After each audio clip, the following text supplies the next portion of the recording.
Morning students, today topic is the barrier of the innate immunity. In last video बच्चे मैंने आप लोगों को इम्यूनिटी के बारे में डिफाइन कर दिया था। क्या बताया था मैंने आपको इम्यूनिटी में, एक बार फिर से बता देती हूँ। देखो इम्यूनिटी क्या होती है। इम्यूनिटी क्या है, जो आपकी बॉडी को इन्फेक्शन से बचाती है। मतलब कि ये एबिलिटी है बॉडी की फाइट करने की अगेंस्ट द डिसीज़। तो आप इसको कैसे डिफाइन कर सकते हो कि ability of the body to fight against the disease, मतलब डिसीज़ के अगेंस्ट फाइट करने की ये एबिलिटी होती है बॉडी की, उसको हम लोग क्या बोलते हैं, इम्यूनिटी बोलते हैं, है ना।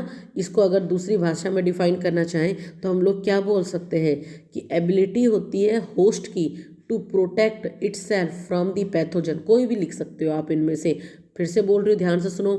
Ability of the host to protect itself from the pathogen. अब आपने बोलोगे मैडम होस्ट कौन है। होस्ट कौन है बच्चे, हम लोग हैं। तो मैंने क्या बोला, एबिलिटी ऑफ द होस्ट मतलब हम लोग, हमारे अंदर इतनी एबिलिटी है टू प्रोटेक्ट इट्सेल्फ कि हम अपने आप को प्रोटेक्ट कर सकते हैं। किससे, पैथोजन से।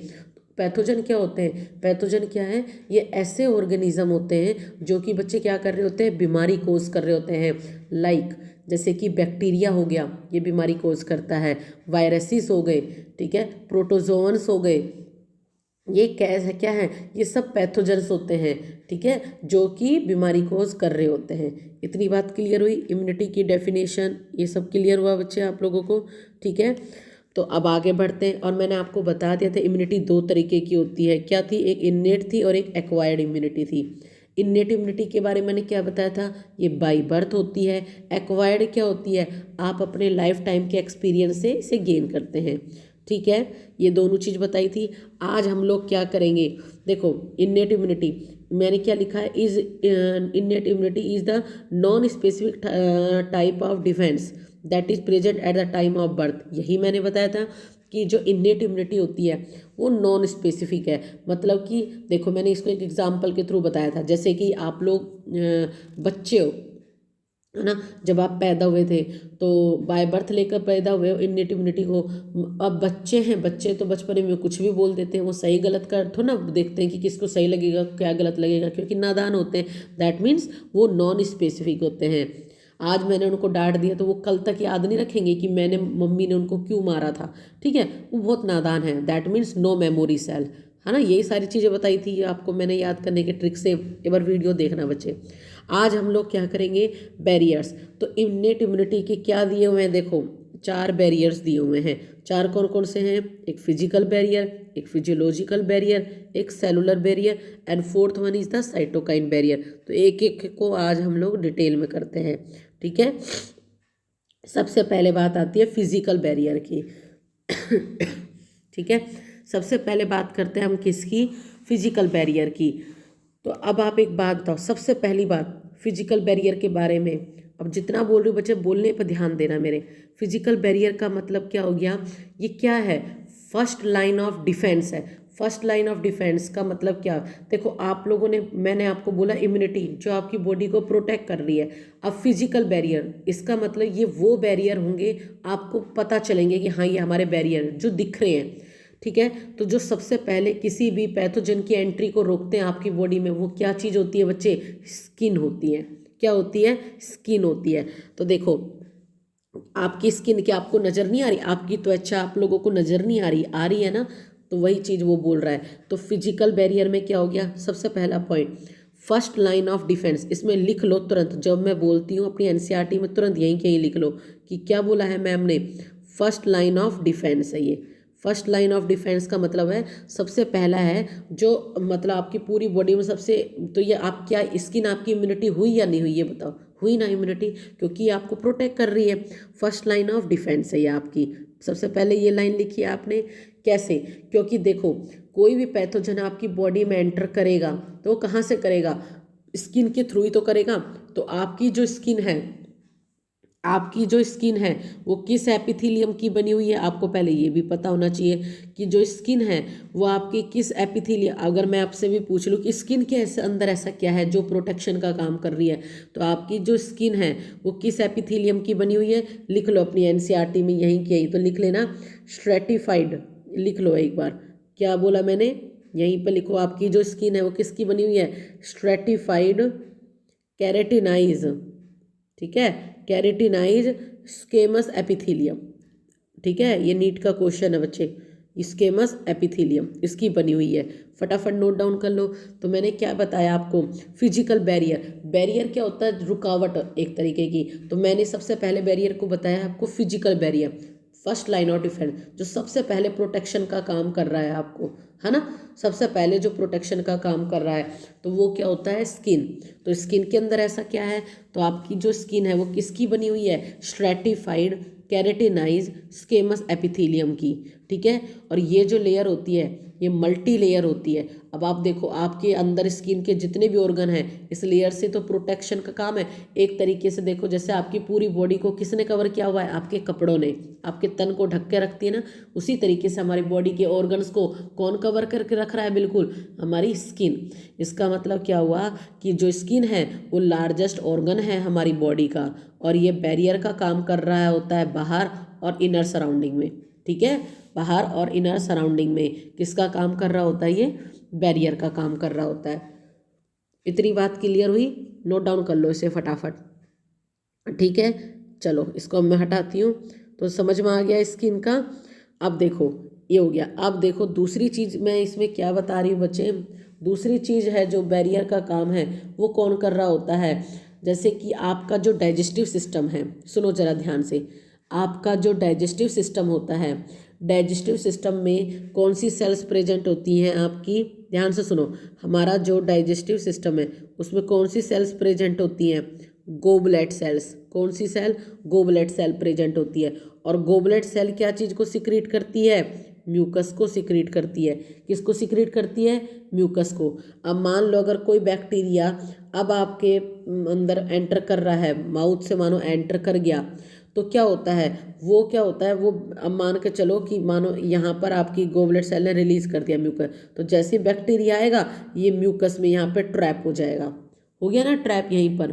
तो इसका मतलब क्या हुआ कि देखो बैक्टीरिया क्या एक तरीके का पैथोजन ही तो है, तो वो भी क्या हो गया यहाँ पर ट्रैक्ट हो गया, क्या हो गया, ट्रैप हो गया है, ठीक है, ठीक। तो देखो अब आगे की लाइन पढ़ो, क्या बोला है इसने, देखो अब इसमें देखो आगे की लाइन क्या बोल रहा है ये, यहाँ पर देखो, mucus coating of the epithelial line of the respiratory, gastrointestinal और urogenital tract also help in trapping the microbe entering our body. समझ में आ गई बात, कि देखो जैसे मैं एक नॉर्मल आप लोगों को बताती हूँ, ये क्या है, आपका माउथ है, ये लाइनिंग है, ठीक है। तो देखो डाइजेस्टिव सिस्टम हो गया ये आपका, है ना, मानो, ठीक है, ये क्या आपका डाइजेस्टिव सिस्टम, डाइजेस्टिव सिस्टम में यहाँ पर क्या चीज़ है, गोबलेट सेल प्रेजेंट है। गोबलेट सेल ने ये क्या सिक्रीट कर दिया, म्यूकस को। तो जैसे बैक्टीरिया अंदर एंटर किया वो बाहर तो जा नहीं पाएगा, यही म्यूकस में ट्रैप हो जाएगा, ट्रैप मतलब जकड़ लिया जाएगा।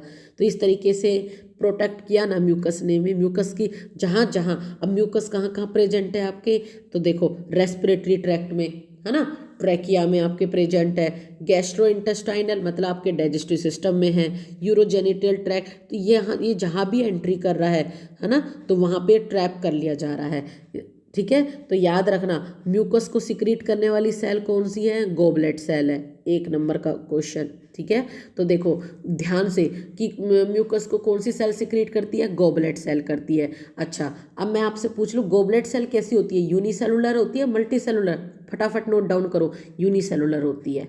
आगे बच्चे बात समझ में, कैसी होती है, यूनिसेलुलर। कोई भी क्वेश्चन ना रह जाए, नोट डाउन कर लिया करो जो बोल रही हूँ, ठीक है, ठीक है बच्चे। तो इसका मतलब क्या है, प्रोटेक्टिव लाइनिंग है ना, बिल्कुल एकदम ये सब। तो देखो अब देखो दूसरी बात देखो, जैसे मैं एक और एग्जांपल, ये तो मैंने डाइजेस्टिव ट्रैक्ट का बता दिया, गैस्ट्रो डाइजेस्टिव सिस्टम में। अब आप यहाँ पर देखो, चलो वहाँ पर मैं आपको बताती हूँ, इसके और भी फंक्शन बताती हूँ, ठीक है। इतनी बात क्लियर हुई, फिजिकल बैरियर क्लियर है। तो फिजिकल बैरियर, अब आप बताओ क्या स्किन आप लोगों को नज़र नहीं आती है, आती है ना, तो फिजिकल बैरियर हुई। इसके अलावा देखो रेस्पिरेटरी ट्रैक्ट मैंने बोला, आपके नाक देखो, नाक के अंदर आपके क्या चीज़ है, बाल भी है, मतलब हेयर्स भी है और म्यूकस भी है। तो क्या यहीं पर ट्रैप नहीं हो जाता सारा डस्ट पार्टिकल वगैरह। तो अब बताओ जहाँ नाक के अंदर आपके म्यूकस है, दैट मीन्स यहाँ पर आप बताओ क्या गोबलेट सेल है कि नहीं है, इसका मतलब यहाँ भी गोबलेट सेल है, तभी तो म्यूकस सिक्रीट हुआ है। तो बस समझ जाओ, ठीक है। तो ये था आपका फिजिकल बैरियर। बढ़ूँ अब आगे दूसरे बैरियर के ऊपर, second one is the physiological barrier. Physiological barrier में क्या चीज़ आती हैं, तो देखो फिजियोलॉजिकल जो बैरियर है यहाँ पर क्या हो रहा होता है, देखो फिजिकल बैरियर आपको बता दिया, first line of defence, key point वाली लाइन याद रखो, मतलब skin is the largest organ of our body. Physiological barrier में क्या चीज़ आती है, आपके जितने भी केमिकल्स होते हैं, केमिकल मतलब केमिकल क्या है आपकी बॉडी में, सिक्रीशन है, तो फिजियोलॉजिकल बैरियर क्या, की पॉइंट लिख लो, सिक्रीशन ऑफ बॉडी सब इसी के अंदर आते हैं, लिख लो secretion of body, secretion of body मतलब जितने भी केमिकल्स की बात करेंगे वो सब फिजियोलॉजिकल बैरियर के अंदर आएंगे। ठीक है, ठीक है बच्चे, वो इसके अंदर आएंगे। तो अब सबसे पहले बात करते हैं किसके बारे में, अब देखो आपके सारी चीज़ों को, अब देखो जैसे कि पहला acid in the stomach, acid in the stomach का मतलब क्या हो गया, आपके पेट के अंदर कौन सा एसिड होता है, आपके एसिड इन द स्टमक का मतलब क्या है, हमारे पेट में कौन सा एसिड है, HCl है, HCl कौन सा है, हाइड्रोक्लोरिक एसिड है, क्या है हाइड्रोक्लोरिक एसिड, इसका फंक्शन क्या होता है, किल करना जम्स को, किल करना जम्स को।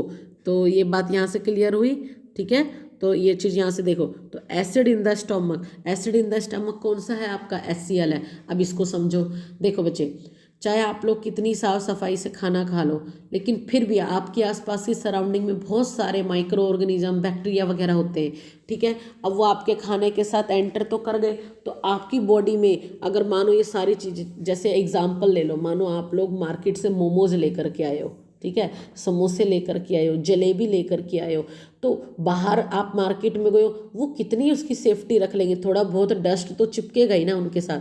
फिर जो आप समोसे खा रहे हो, बर्गर खा रहे हो, मोमोज खा रहे हो, उनके साथ साथ बैक्टीरिया भी आ रहे हैं आपके माउथ में, है ना, तो वो पेट में गए। अब सोचो ये सारे बैक्टीरिया नुकसान तो नहीं करेंगे, लेकिन उसके लिए नेचुरल इम्यूनिटी हमारे अंदर क्या प्रेजेंट है, स्टमक में HCl है। HCl क्या करता है, ये फालतू के जितने भी बैक्टीरिया वगैरह जर्म्स वगैरह आता है उन सबको किल कर देता है। तो HCl क्या है, एक तरीके का सिक्रीशन ही तो है, ठीक है, तो उसने क्या किया, इन सबको किल कर दिया, ठीक है।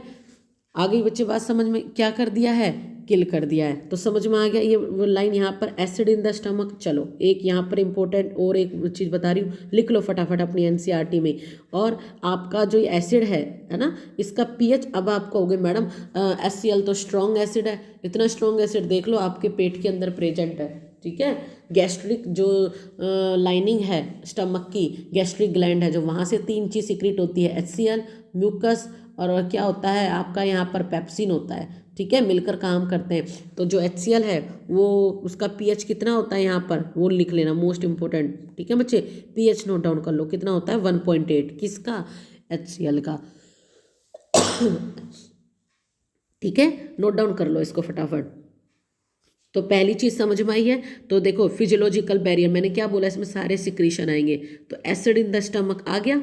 आगे बढ़ो, तो देखो अब आगे, आगे देखिए, आगे क्या लिखा हुआ है, सलाइवा इन द माउथ। अब जरा ध्यान से सुनो बच्चे, आपके माउथ में जो सलाइवा होता है, ठीक है, हमारे मुंह में जो सलाइवा है, सलाइवा का मतलब क्या हो गया, लार, ये भी एक तरीके का सिक्रीशन ही तो है। आपके मुंह के अंदर कौन सी ग्लैंड होती है, सलाइवरी ग्लैंड होती है, वो किसको रिलीज कर रही होती है, सलाइवा को रिलीज कर रही होती है। तो आप कहोगे मैडम सलाइवा किस तरीके से, तो आप बच्चे जो भी, जैसे मैंने अभी आपको बताया, मोमोज खा रहे हो, बर्गर खा रहे हो, बैक्टीरिया अंदर एंटर कर रहे हैं, कुछ बैक्टीरिया को तो सलाइवा ही मार देती है, क्यों क्यों मार देती है, ये भी तो एक प्रोटेक्शन का काम कर रही है। और बच्चे इस सलाइवा के अंदर आप कहोगे होता क्या है, तो सलाइवा है जो आपका, वो कैसे काम कर रहा होता है, लिख लो फटाफट, आपका जो सलाइवा है वो कैसे काम कर रहा होता है, एंटी बैक्टीरियल की तरह काम कर रहा होता है। एंटी बैक्टीरियल मतलब कि कोई भी बैक्टीरिया अंदर आएगा, एंटी मतलब अगेंस्ट, उसके काम करेगा, उसको किल कर देगा।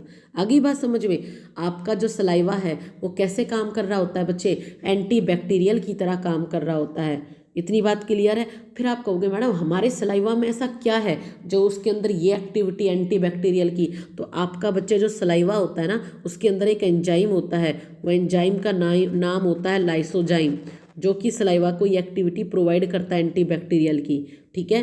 तो आपका जो सलाइवा है वो एंटी बैक्टीरियल की तरह काम करता है। क्यों करता है, क्योंकि हमारे सलाइवा के अंदर एक एंजाइम है, उस एंजाइम का क्या नाम है बच्चे, लाइसोजाइम होता है। इतनी बात क्लियर है, ठीक है।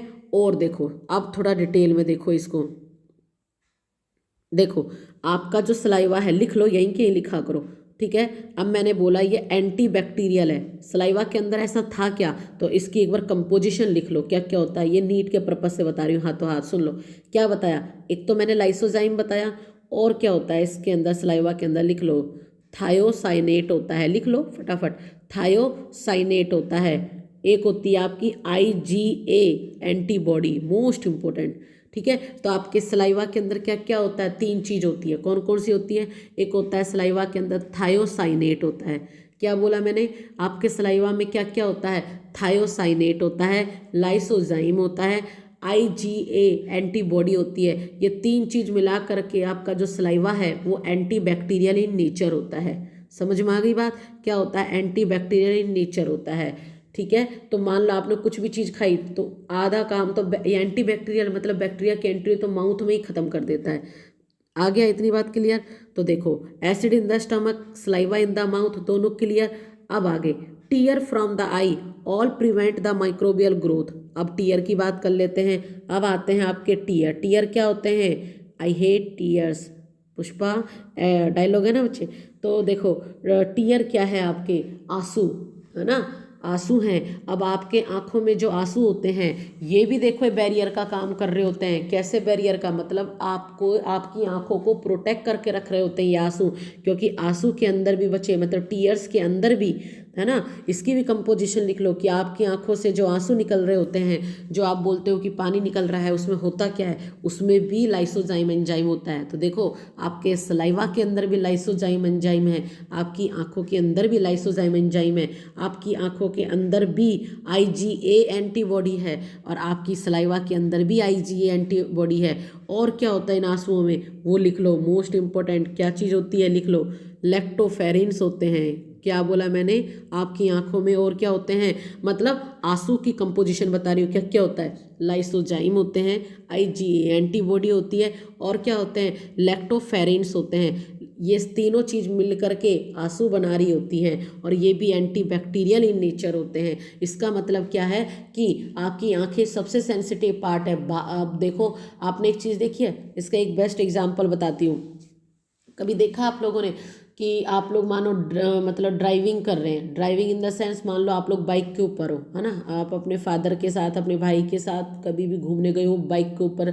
तो जब बाइक चल रही होती है स्पीड पे, तो आपने देखा है हवा लगती है तो हमारी आंखों से आंसू गिरने लगते हैं, अपने आप आंसू टपकने लगते हैं। कभी नोटिस करना इस चीज़ को, जब बाइक स्पीड पे होती है ना तो आंखों में से आंसू गिरने लगते हैं। ऐसा क्या हो जाता है उस टाइम पर कि ना हम रो रहे होते हैं ना हम खुश होते हैं, फिर भी आंखों से आंसू आते हैं। इसका मतलब क्या है, जब गाड़ी बाइक है जो स्पीड में चल रही थी तो क्या हुआ, अब आप देखो आसपास की सराउंडिंग में क्या होता है, कितने तरीके के माइक्रो ऑर्गेनिज्म होते हैं। तो जब कुछ तो हमारी आंखों में वो माइक्रो ऑर्गेनिज्म मतलब एंटर ना कर जाए तो आईज से फटाफट से आंसू निकलने लग जाते हैं, एंटी बैक्टीरियल की तरह काम करने लग जाते हैं कि आंखों के अंदर कोई गंदगी ना चली जाए।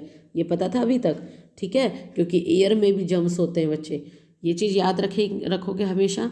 तो ये चीज़ था, ठीक है। अब आगे देखो, देखो तो acid in the stomach, saliva in the mouth and tear from the eye all prevent the microbial growth. क्या क्लियर है दोनों। अब तीसरे पाओ, तीसरे पर आते हैं। तीसरा क्या है आपका, सेलुलर बैरियर, ठीक है। तीसरा क्या है आपका, सेलुलर बैरियर। इसमें सबसे पहले तो लिखो, सेलुलर बैरियर में सबसे पहले लिखो बॉडी सोल्जर, ठीक है। इसको क्या बोलते हैं हम लोग, बॉडी सोल्जर। ये तो हमारी बॉडी के बिल्कुल सिपाही हैं, बॉडी सोल्जर, ठीक है। और जैसे कि मैंने आपको क्या बताया था, स्किन क्या बताई थी, फर्स्ट लाइन ऑफ डिफेंस बताई थी। इसी तरीके से सेलुलर बैरियर, इनको हम लोग क्या बोलते हैं, सेकंड लाइन ऑफ डिफेंस बोलते हैं। लिख लो फटाफट, सेकंड लाइन ऑफ डिफेंस बोलते हैं। क्या बोलते हैं, सेकंड लाइन ऑफ डिफेंस बोलते हैं, ठीक। अब आपकी बॉडी में इम्यूनिटी प्रोवाइड करने का जो काम है वो करता कौन है, मैंने आपको बताया था WBC। तो अगर अब मैं आपसे नॉर्मल पूछूं कि नॉर्मल WBC का काउंट कितना होता है, तो आपको याद होना चाहिए वो कितना होता है, 6000 से लेकर के 8000 पर mm³ ऑफ ब्लड होता है, ठीक है। ये आपको पता होना चाहिए। आपकी बॉडी में मेन इम्यूनिटी का जो काम है वो कौन कर रही होती है, आपकी WBC कर रही होती है। कौन कर रही होती है, आपकी WBC कर रही होती है, ये आपको पता होना चाहिए, ठीक है। कौन कर रही होती है, WBC कर रही होती है। और WBC के अंदर WBC का, वैसे तो बच्चे आप लोगों ने ये चीज़ 11th में पढ़ी होगी, WBC के भी टाइप्स पढ़े होंगे आपने। WBC दो तरीके की होती है, एक ग्रेनुलोसाइट, एक एग्रेनुलोसाइट्स होती है ना। ग्रेनुलोसाइट्स का मतलब क्या होता है, WBC के साइटोप्लाज्म में जो ग्रेनुल्स प्रेजेंट है then it is called the granulocyte, नहीं है तो एग्रेनुलोसाइट। फिर उनके भी टाइप थे, इस्नोफिल, बेसोफिल, मोनोसाइट, लिम्फोसाइट, है ना। अगर वो नहीं है तो मेरे पास, मैं देखती हूँ आपको, मैं एक उसके ऊपर भी वीडियो बनाकर आपको प्रोवाइड कर दूंगी, ठीक है। वो आपके 11th में था बच्चे वैसे। तो देखो आपकी जो WBC है ना, WBC है वो कैसे फंक्शन कर रही होती है, आपकी जो WBC है बच्चे वो कैसे फंक्शन कर रही होती है, फैगोसाइटिक की तरह। कैसे कर रही होती है, फैगो, आपकी WBC कैसे काम कर रही होती है, फैगोसाइटिक सेल की तरह काम कर रही होती है, ठीक है। कैसे काम कर रही होती है आपकी जो WBC है, वो फैगोसाइटिक सेल की तरह काम कर रही होती है, ठीक है। तो ये चीज़ याद रखना। अब देखो आपकी जो WBC होती है, ठीक है, वो उसमें भी मैक्सिमम, जरा इसको नोट डाउन कर लो, कोई बात नहीं, थोड़ा बहुत बता देती हूँ। तो देखो यहाँ पर तो आपके अगर पूछा जाए मोस्ट अबंडेंट WBC, मतलब WBC में भी सबसे ज़्यादा अमाउंट में कौन सी सेल पाई जाती है, तो आपको पता होनी चाहिए। तो वो कौन सी होती है, न्यूट्रोफिल होती है, न्यूट्रोफिल, ठीक है, लिख लेना, न्यूट्रोफिल होती है। ये मोस्ट अबंडेंट WBC होती है, ज़्यादा अमाउंट में यही प्रेजेंट होती है, और वो क्या होती है आपकी, न्यूट्रोफिल होती है, ठीक है। ये आपको पता होना चाहिए, न्यूट्रोफिल। और कितनी होती है WBC में भी, ये 65% के करीब होती है, ये 65%, मतलब लगा लो अगर WBC आपकी 100% है तो 65% तो उसमें से न्यूट्रोफिल ही है, ठीक है। ये कैसे काम कर रही होती है, फैगोसाइटिक सेल की तरह काम कर रही होती है। फैगोसाइटिक सेल का मतलब क्या होता है, निगलने का काम। किसको निकलेगी, मान लो बाहर से कोई पैथोजन आ गया, उसको फटाफट निगलने का काम कर रही होती है, तभी तो इम्यूनिटी सेल है हमारी। आगे बच्चे बात समझ में। और अब चलो यहीं से हाथों हाथ क्वेश्चन पूछती हूँ, ये जो सेल्स होती हैं ये कैसी मूवमेंट शो कर रही होती है, डायपीडीसिस, ठीक है,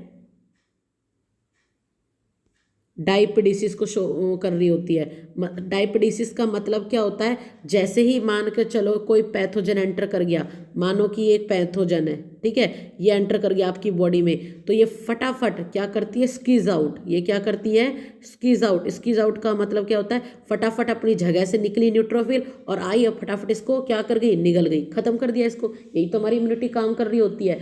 तो याद रखना आपकी जो WBC होती है किस तरीके की मूवमेंट को शो कर रही होती है, डायपीडीसिस। डायपीडीसिस का मतलब क्या होता है, squeeze out from the WBC into the tissue, मतलब कि WBC में से फटाफट न्यूट्रोफिल बाहर निकलती हैं और कोई भी जो पैथोजन जर्म्स आए उसको निकल जाती है फटाफट, ठीक है। तो ये चीज़ याद रखना। तो क्या बताया मैंने, न्यूट्रोफिल कैसे काम कर रही होती है, फैगोसाइटिक सेल की तरह, कोई भी पैथोजन आया उसको फटाफट निगलने का काम कर देती है, ठीक है।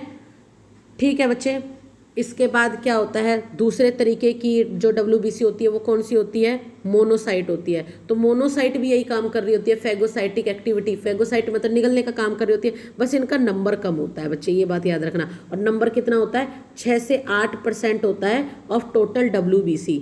ये भी डायपीडीसिस मूवमेंट शो करती है। ये किसका टाइप, और ए ग्रेनुलोसाइट का है।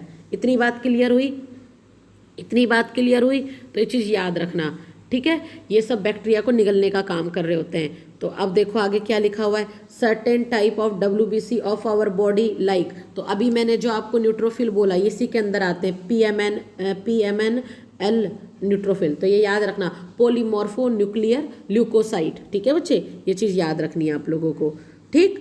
अब देखो आगे देखते हैं, देखो अब हम लोग आगे देखते हैं, देखो यहाँ पर, ठीक है। तो देखो अब यहाँ पर देखो बच्चे, ये देखो, monocyte and natural killer cell in the blood as well as the macrophage in the tissue can phagocyte and destroy the micro. समझ में आ गई ये बात अब।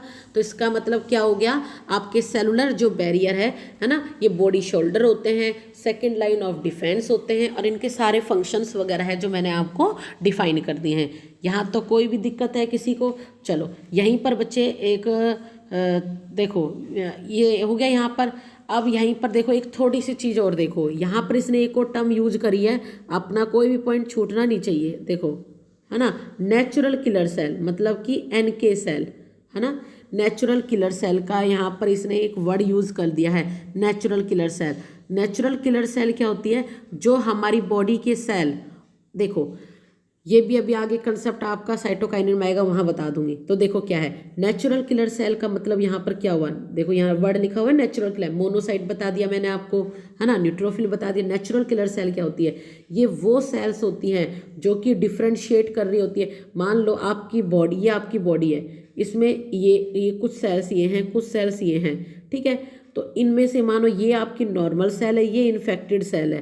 तो ये क्या है, नॉर्मल सेल और इन्फेक्टेड सेल में जो डिफ्रेंशिएशन का काम कर रही है, बॉडी को बता रही है कि ये हमारी बॉडी में इन्फेक्टेड सेल है और ये नॉर्मल सेल है, वो काम कौन कर रही होती है, नेचुरल किलर सेल कर रही होती है। तभी तो जम्स वगैरह की मदद, जो जम्स वगैरह ने जिस सेल को डिस्ट्रॉय कर दिया है, तभी तो हमारी इम्यूनिटी उसके अगेंस्ट काम करेगी, ठीक करेगी उसको, ठीक है। तो एक तरीके से आइडेंटिफिकेशन का काम कर रही होती है। तो जो हमारी बॉडी की सेल और वायरस से इन्फेक्टेड सेल है, दोनों को अलग अलग करें। फॉर एग्जाम्पल मान लो आप दाल बना रहे हो, आपकी मम्मी दाल बना रही है, तो दाल में क्या करती है, वो सबसे पहले थाल में डाल करके उसमें से कंकर मतलब निकाल रही होती है, कुछ भी फालतू की चीज़ों को निकाल रही होती है। मतलब आपके दाल के जितने भी दाने हैं, उन दानों में ये देख रही होती है मम्मी कहीं कोई पत्थर वगैरह तो नहीं है, छोटा मोटा कंकर तो नहीं है ना। तो ये जो आइडेंटिफाई करके मम्मी उसको निकाल के फेंक देती है, यही काम किसका होता है, नेचुरल किलर सेल का होता है। इतनी बात क्लियर है। अब देखो आपका लास्ट बैरियर कौन सा है, साइटोकाइन बैरियर है। तो इसमें क्या लिखा है, virus infected cell secrete the protein called the interferon which protect the non infected cell from the further viral infection. चलो बड़ी महंगी लाइन लिखी है, अब इसको हम समझते हैं कि ये बोल क्या रहा है, ठीक है। अब यहाँ पर इसको देखते हैं कि ये बच्चे, इसने यहाँ पर ये बोलना मतलब किन शब्दों का यूज़ करना चाह रहा है। तो देखो समझो, यहाँ पर मानो कि क्या है, ये आपकी क्या है, एक नॉर्मल सेल है। चलो ये मैंने बात कर दी, ये क्या है आपकी एक नॉर्मल, समझो इस लाइन को जो बोलना चाह रहा है। ये क्या आपकी नॉर्मल सेल है। अब इस नॉर्मल सेल पर किसी वायरस ने क्या किया है, इन्फेक्ट कर दिया है। इसका मतलब क्या हो गया, अब ये जो आपकी नॉर्मल सेल थी, अब ये कैसी बन चुकी है, वायरस ने इन्फेक्ट किया, तो ये कैसी हो गई है आपकी, वायरस से इन्फेक्टेड सेल हो गई। पहले बताओ यहाँ तक क्लियर है, वायरस से इन्फेक्टेड सेल हो गई है। अब देखो हमारी ही नॉर्मल सेल थी, वायरस ने इन्फेक्ट किया, तो अब ये बेचारी वायरस इन्फेक्टेड सेल हो गई, इसमें पूरा इन्फेक्शन हो चुका है वायरस का। अब हमारी जो ये वायरस इन्फेक्टेड सेल है, ये एक सिक्रीट करती है केमिकल को, है ना, जिसका नाम होता है INF। ये क्या करती है, हमारी वायरस इन्फेक्टेड सेल एक केमिकल को सिक्रीट करती है जिसका नाम है INF। INF का मतलब क्या होता है, इंटरफेरोन। ये देखो ये जो नाम यहाँ लिखा हुआ है इंटरफेरोन, इसको ये सिक्रीट करती है, इंटरफेरोन है। और इंटरफेरोन क्या है, एक तरीके का ग्लाइकोप्रोटीन है, ठीक है। तो देखो क्या बोला मैंने, हमारी नॉर्मल सेल है, नॉर्मल सेल के ऊपर एक वायरस ने इन्फेक्ट करा, तो वो सेल कैसी होगी, वायरस इन्फेक्टेड सेल होगी। अब हमारी जो ये वायरस इन्फेक्टेड सेल है, इसने एक केमिकल को रिलीज़ किया INF, इंटरफेरोन को। ये क्या काम करता है, ये इंटरफेरोन क्या करता है, बाकी की हमारी बॉडी की जो नॉर्मल सेल है ना, उनके पास जाता है, उनको प्रोटेक्ट करने का काम कर रहा होता है ये, ताकि देखो अब देखो इस सेल ने क्या किया, खुद की कुर्बानी दे दी, है ना, खुद की कुर्बानी दे दी, लेकिन अपनी बॉडी की बाकी सेल को बचाया। कैसे बचाया, जैसे ही वायरस ने इन्फेक्ट किया, तुरंत एक केमिकल रिलीज किया इंटरफेरोन, और इंटरफेरोन जा करके बाकी सेल्स के ऊपर क्या करता है, एक कवरिंग का काम कर रहा होता है, प्रोटेक्शन का। बाकी की सेल बच गई ना, मतलब खुद की कुर्बानी दी और बाकियों को बचा दिया। That is the function of interferon, ठीक है। तो देखो यहाँ इन्फेक्टेड सेल थी बेचारी, उसने अपनी कुर्बानी दे दी, लेकिन बाकी की सेल को क्या किया है बच्चे, उसने बचा लिया है, ठीक है। बाकी की सेल को उसने क्या कर लिया है, बचा लिया है। तो यही फंक्शन किसका होता है, यही क्या चीज़ आपकी साइटोकाइन बैरियर है, ठीक है, ठीक है। तो ये चीज़ याद रखना कि जो INF है ना, उसने क्या किया, अदर सेल को प्रोटेक्ट किया, ठीक है। तो यही चीज़ का यूज किस में किया, अब देखो मैंने आपको आगे भी ये चीज़ पढ़ाया हुआ है, कैंसर में मैंने आपको ये चीज़ बताई थी, उसमें आपने देखा था, पढ़ा था, जब हम लोगों, मैंने आपको बताया था ट्रीटमेंट में कि हम लोग क्या करते हैं, इम्यूनोथेरेपी करते हैं, कैंसरस सेल में इम्यूनोथेरेपी करते हैं। उसमें हम लोग क्या देते हैं, अल्फा इंटरफेरोन देते हैं, याद है। तो वो इंटरफेरोन यही तो कर रहे होते हैं कि मान लो आपकी बॉडी में जो कैंसरस सेल है, कैंसरस सेल कैसी थी, ओन्कोजेनिक वायरस थे, जैसे ध्यान से सुनो, ओन्कोजेनिक वायरस थे, उन्होंने नॉर्मल सेल को क्या कर दिया था, कैंसरस बना दिया था। तो हम लोग उनमें क्या दे रहे थे, इम्यूनोथेरेपी में अल्फा इंटरफेरोन दे रहे थे ना। वो अल्फा इंटरफेरोन क्या कर रहे थे, फटाफट से जो बाकी की नॉर्मल सेल्स हैं उनको प्रोटेक्ट करने का काम कर रहे थे कैंसरस सेल से। आगे बात समझ में बताई थी ना ये लाइन मैंने आपको वहाँ पे, ठीक है। तो बच्चे यहाँ पर आज हमने अपना क्या किया है, सारे बैरियर। अब आपको साइटोकाइन बैरियर समझ में आया। पहले तो ये देखो, तो देखो virus infected cell secrete the protein. Virus infected cell कौन सी थी, जब हमारी नॉर्मल सेल को ही वायरस ने इन्फेक्ट किया था, ठीक है। Which protect the non infected cell from other. समझ में आ गई महंगी लाइन क्या बोलना चाह रहा था। तो बच्चे मेरे लेक्चर आप लोग डेली लगाया करो, ठीक है, कभी भी नहीं छोड़ना है, ठीक है। तो अब देखो मैंने आज आपको, अगर मैं चाहूँ तो इसको स्पीड से बढ़ा सकती थी बच्चे, लेकिन देखो आप अभी नहीं पता है कब अपनी ओपनिंग होगी, तो जब भी होगा तो ये मैं आपको पूरा डिटेल में बता रही हूँ। तो आप लोग अपनी एनसीईआरटी में हाथों हाथ अपने नोट्स बना लिया करो, ठीक है। एनसीईआरटी में लाइन बोल रही हो नोट डाउन करने के लिए, वहीं की वहीं कर लिया करो भाई। पेजों में बनाओगे पेज कहीं भी गायब हो जाएंगे, फिर ढूंढते रहना, ठीक है। तो आज आप लोगों का ये पार्ट कंप्लीट कर दिया है। कौन सा पार्ट था आपका ये, देखो कौन सा पार्ट था आपका ये, इन्नेट इम्यूनिटी के बैरियर। तो याद करना कि इन्नेट इम्यूनिटी के कितने बैरियर हैं, 4 बैरियर है ना। देखो मतलब 2 पीपी 2 सीसी हैं, तो ऐसे याद कर लो, पीपी सीसी, बस नाम याद कर लो। Physical barrier, physiological barrier, cellular barrier और साइटोकाइन बैरियर, तो 4 बैरियर हो गए। तो कल बच्चे अब हम नेक्स्ट लेक्चर में क्या करेंगे, एक्वायर्ड इम्यूनिटी करेंगे। नेक्स्ट लेक्चर में हम लोग क्या करेंगे, एक्वायर्ड इम्यूनिटी। तो इतना आप लोग अच्छे से पढ़ करके रखना है, ठीक है बच्चे। सबको क्लियर है, कोई भी डाउट हो तो मुझसे पूछ लेना। और वीडियो बच्चे डेली की वीडियो डेली ज़रूर सुना करो, मैं हमेशा आप लोगों को बोल रही हूँ। चलो तो आज का यहीं पर लेक्चर ख़त्म करते हैं, ठीक है बच्चे, थैंक यू।